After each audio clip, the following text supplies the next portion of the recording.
প্রিয় দর্শক মণ্ডলী, দৈনিক উজ্জীবিত বাংলাদেশের নিয়মিত আয়োজন জানতে চাই জানাতে চাই। আজকের টকশোতে আমাদের অতিথি হিসেবে আছেন নারায়ণগঞ্জ জেলা বিএনপির সাবেক সাধারণ সম্পাদক, বিএনপির কেন্দ্রীয় নির্বাহী কমিটির সদস্য অধ্যাপক মামুন মাহমুদ। পরিচ্ছন্ন এই রাজনীতিবিদকে আমাদের স্টুডিওতে স্বাগতম মামুন ভাই। ধন্যবাদ। কেমন আছেন? উজ্জীবিত বাংলাদেশকে আমার পক্ষ থেকে সংগ্রামী শুভেচ্ছা এবং অভিনন্দন। মামুন ভাই, আমরা প্রথমে আপনার কাছে একটি বিষয় জানতে চাই। বর্তমান অন্তর্বর্তীকালীন সরকারের 3 মাসের কাজকে আপনি কিভাবে মূল্যায়ন করবেন? গত 15 বছরে দেশে অনেক জঞ্জাল সৃষ্টি করেছে বিগত স্বৈরাচারী সরকার। আমরা এই 3 মাস দিয়েই তত্ত্বাবধায়ক এই অন্তর্বর্তী সরকারকে মূল্যায়ন করতে চাই না, কারণ 3 মাস খুব অল্প সময়। আমরা আমাদের দল থেকে এই সরকারকে পূর্ণ সহযোগিতার কথা বলা হয়েছে এবং আমরা সহযোগিতা করছি, এবং এই কথা বলা হয়েছে আমাদের দল থেকে যে এই অন্তর্বর্তী সরকারকে আমরা পরিপূর্ণ সহযোগিতা করব, তবে একটা যৌক্তিক সময়ে যেন এই সরকার নির্বাচন সংক্রান্ত যে সকল সংস্কার প্রয়োজন, নির্বাচনের সঙ্গে সম্পৃক্ত যে সকল সংস্কার প্রয়োজন, সেই সংস্কারগুলো সমাপ্ত করেই যত দ্রুত সম্ভব একটি নির্বাচনের রূপরেখা ঘোষণা করে।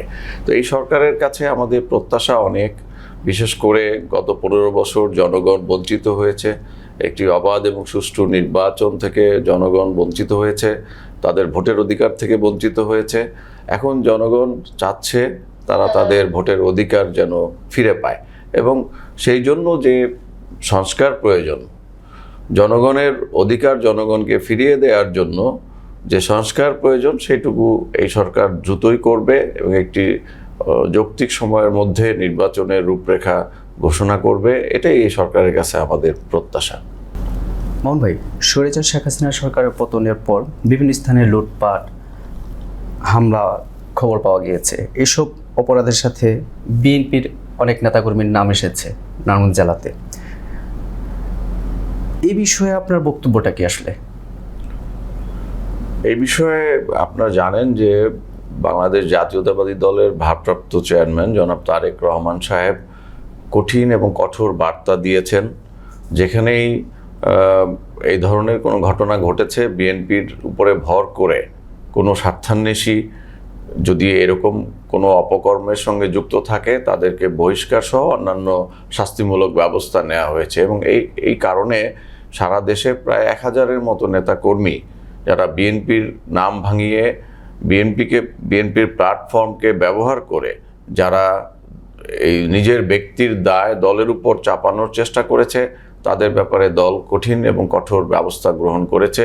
এবং এই ব্যাপারে আমাদের নেতা জনাব তারেক রহমান 0 টলারেন্স নীতি ঘোষণা করেছেন।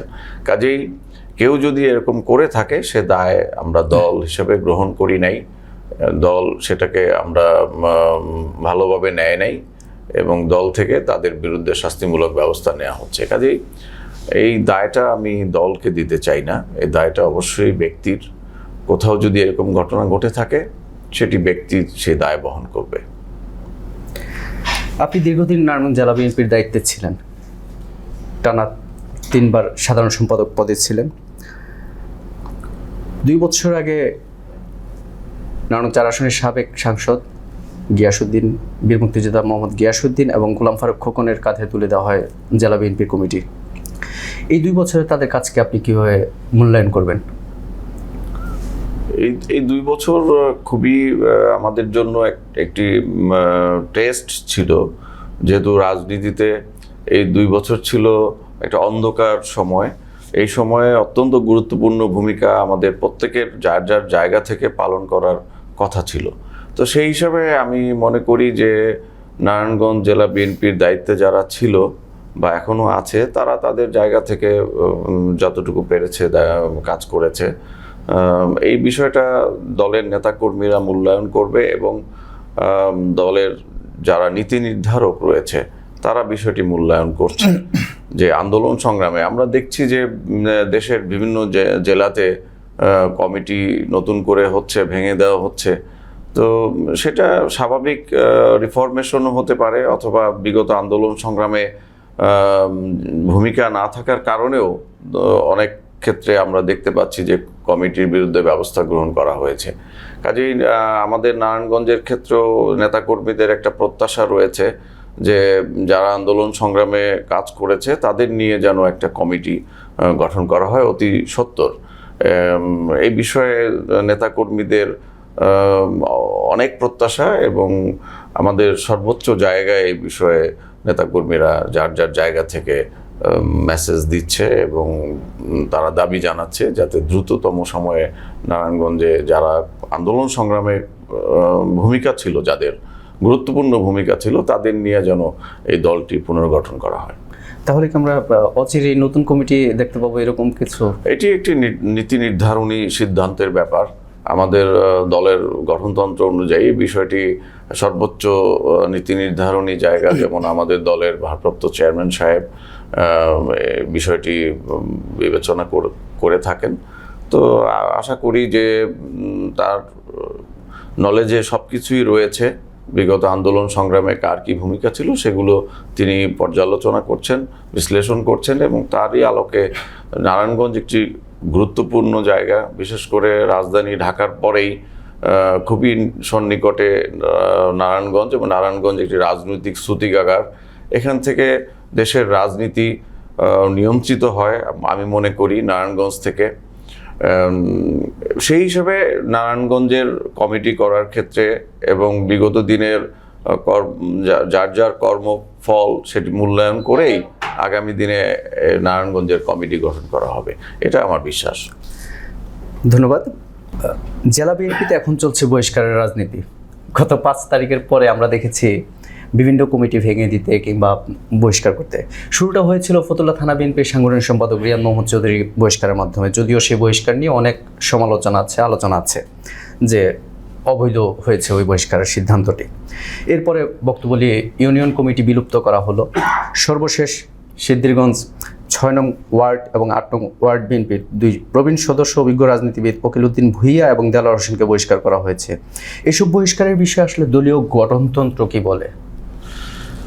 এইসব বহিষ্কারগুলো যেটা হচ্ছে, আমি কখনো বহিষ্কারের পক্ষে নই, কারণ একজন রাজনীতিবিদের তার দীর্ঘদিনের 20-30 বছর বা তারও বেশি সময়ের দলের প্রতি একটা ডেডিকেশন থাকে এবং একটা বর্ণাঢ্য রাজনৈতিক জীবন থাকে একজন নেতার, এবং সহজেই সে একটা মানুষ মাত্রই ভুল হতে পারে। যদি সেই ভুলটা মার্জনীয় হয় তাকে সতর্ক করা যেতে পারে, প্রথমত তার কাছে জবাব চাওয়া যেতে পারে যে কেন সেই ভুলের সঙ্গে জড়িয়ে গেল, এবং তাকে সতর্কতা বার্তা দিয়ে আমরা প্রথমে সংশোধনের চেষ্টা করতে পারি। পরবর্তীতে যদি সে সংশোধিত না হয় তাহলে সেক্ষেত্রে আমরা তার ব্যাপারে কেন্দ্রীয় আমাদের সর্বোচ্চ জায়গায় আমাদের চেয়ারম্যান সাহেবকে জানাতে পারি, এবং চেয়ারম্যান সাহেবই একমাত্র এখতিয়ার। আমাদের গঠনতন্ত্রে সেটাই দেয়া আছে। গঠনতন্ত্রের 5 ধারায় বলা আছে যে বহিষ্কার করার এখতিয়ার শুধুমাত্র দলের চেয়ারপারসন অথবা ভারপ্রাপ্ত চেয়ারপারসনের।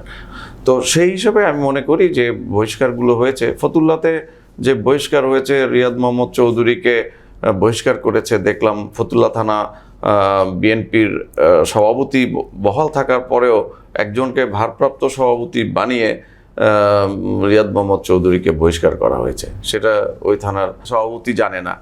তো সভাপতি তো জেলেও ছিল না, সভাপতি বিদেশেও ছিল না, কিংবা এমন কোনো ঘটনা ঘটে নাই যে এই তাৎক্ষণিকভাবে দল থেকে নির্দেশনা এসছে বহিষ্কারের, সেটিও হয় নাই।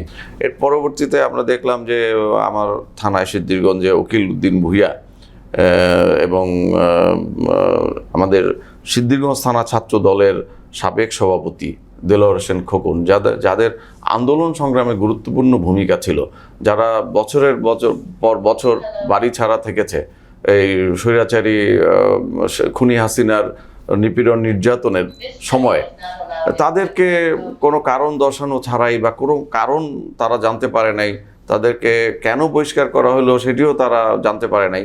তো পত্রিকা বিবৃতির মাধ্যমে জানিয়ে দেওয়া হলো যে তাদেরকে বহিষ্কার করা হয়েছে। কোন গ্রাউন্ডসে এটা করা হয়েছে এটি সংবিধান বা গঠনতন্ত্র মোতাবেক হয়েছে বলে আমি মনে করি না। মোহন ভাই, আপনি দীর্ঘদিন জেলা বিএনপির রাজনীতিতে সাধারণ সম্পাদকের মতো গুরুত্বপূর্ণ পদ দায়িত্ব পালন করেছেন।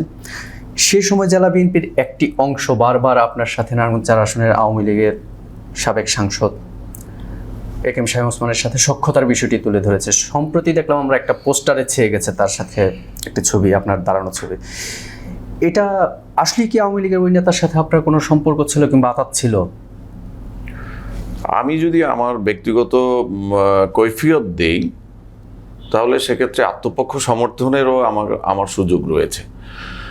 তো আত্মপক্ষ সমর্থন নয়, যেটা দৃশ্যমান ছিল, আমি এই নারায়ণগঞ্জ জেলা বিএনপির 6-7 বছর নেতৃত্বে ছিলাম এবং অত্যন্ত কঠিন সময় যখন একজন নেতাকর্মীকে আমরা বাড়ি থেকে বের করে আনতে কষ্ট হই, সেই সময়ে আমি এই নারায়ণগঞ্জ জেলা বিএনপির দায়িত্বে ছিলাম। এবং এমন কোনো প্রোগ্রাম নাই যে প্রোগ্রামগুলো নারায়ণগঞ্জ শহরে আমরা পালন করি নাই, এমন একটি প্রোগ্রামও কেউ দেখাতে পারবে না। তো এই প্রোগ্রামগুলো করতে গিয়ে অসংখ্য মামলা হয়েছে আমার বিরুদ্ধে এবং অসংখ্য বার আমি নারায়ণগঞ্জ শহরের রাজপথ থেকে গ্রেপ্তার হয়েছি। আমাদের প্রিয় নেত্রী, দেশনেত্রী বেগম খালেদা জিয়াকে মিথ্যা মামলায় যখন কারাগারে বন্দী করা হয়, সেই দিনও আমি প্রতিবাদ করতে গিয়ে আমি কিন্তু গ্রেপ্তার হয়েছি রাজপথ থেকে। এবং পরবর্তীতে সেই মামলায় বেগম খালেদা জিয়ার সাজা 5 বছর থেকে বাড়িয়ে যেদিন 10 বছর করা হয়, সেই দিন প্রতিবাদ করতে গিয়েও আমি নারায়ণগঞ্জের এই শহরের রাস্তা থেকে গ্রেপ্তার হয়েছি। এছাড়া অসংখ্যবার আমার ইভেন 16ই ডিসেম্বর বিজয় দিবসের র্যালি করে আমি বাসায় গিয়েছি। আমরা তখন বাড়িতে থাকি না, আমি ভাবলাম বিজয় দিবসের দিন, এই দিন নিশ্চয়ই পুলিশ গ্রেপ্তার করবে না। আমি একটা আত্মবিশ্বাস নিয়ে বাসায় গেলাম। আমরা সাধারণত ঢাকা থেকে নারায়ণগঞ্জে আসতাম, এসে এখানে প্রোগ্রাম করে সবাই জড়ো হয়ে আমরা আবার ঢাকার দিকে চলে যেতাম, আত্মগোপনে থাকতাম, নিজ বাড়িতে থাকতে পারি নাই। তো সেই দিন আমি আমার বাসায় যাই বিজয় দিবসের র্যালি করে। সেই রাতে 2টার সময় আমাকে দুইটা দরজা ভেঙে আমাকে বাসা থেকে ধরে পুলিশ। এবং আমার ভাইয়েরা সেই এত রাতে 2টার সময় কেন আমাকে নেওয়া হচ্ছে, ওয়ারেন্ট আছে কিনা জানতে চাইলে আমার 2 ভাইকে সহ সেদিন পুলিশ গ্রেপ্তার করে নিয়ে আসে ডিবি অফিসে। এই যে বারবার গ্রেপ্তার হওয়া, অসংখ্য মামলায়, ইভেন আমি একটা কলেজে শিক্ষকতা করি, আপনারা জানেন।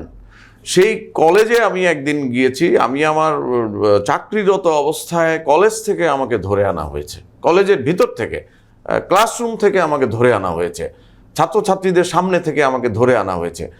এবং ধরে এনে আমাকে বলা হয়েছে যে সোনারগাঁয়ে আমি নাশকতা করতে এসেছি, এবং সেখানে একটি পরিকল্পিত মামলা দেখানো হয়েছে যে সোনারগাঁয়ের কোনো এক জায়গায় আমি নাশকতা করছিলাম। 1 নম্বর আসামি হয়ে সেই আমাকে কারাগারে তারা প্রেরণ করে।